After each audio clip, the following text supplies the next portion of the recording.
অনেকেই প্রশ্ন করে থাকেন যে স্যার টোটাল হিপ রিপ্লেসমেন্টের ঝুঁকি কী কী সমস্যা হতে পারে। আসলে দেখেন, সমস্যা তো সব ক্ষেত্রেই হতে পারে, তবে সাধারণত এই সমস্যার চান্সটা খুবই কম। তো কী সমস্যা হতে পারে?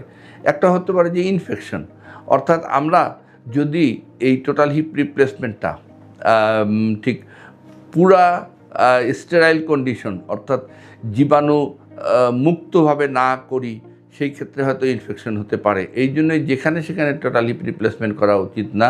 যেসব ভালো ভালো হসপিটাল যেগুলিতে এরকম স্টেরিলিটি মেনটেন হয়, সেই সব জায়গায় এই অপারেশন করা উচিত। তারপরে আমাদের সার্জন, তারপরে স্টাফ, সবাইকেই এই জীবাণুমুক্তভাবে থাকতে হয়। তারপরে হচ্ছে রোগীদেরকেও আমরা বলে থাকি যে অপারেশনের পরে যেন তাদের ঘরে বেশি লোকজন না যায়। তারপরে হচ্ছে তারা যেন একটু পরিষ্কার কাপড় চোপড় পরে, ইনফেকশনের দিকে না যায়। এবং দেখা যায় যে আমরা রোগীদেরকে বেশি দিন হসপিটালেও রাখি না, কারণ হচ্ছে যে একটা ক্রস ইনফেকশনের চান্স থাকে।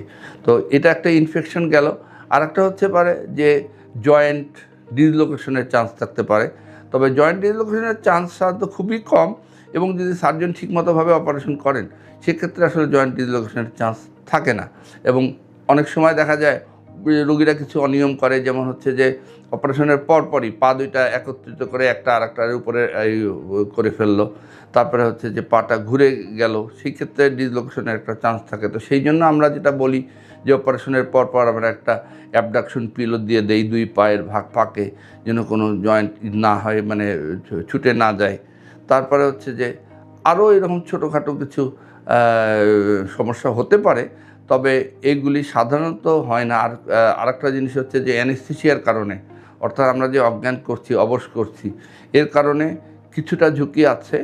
তবে সেইটা কিন্তু আমরা আগেই রোগীর সব কিছু পরীক্ষা নিরীক্ষা করে নিই, তার কিডনি ভালো আছে কিনা, হার্ট ভালো আছে কিনা, এগুলি করে তারপরে আমরা অপারেশনের দিকে যাই।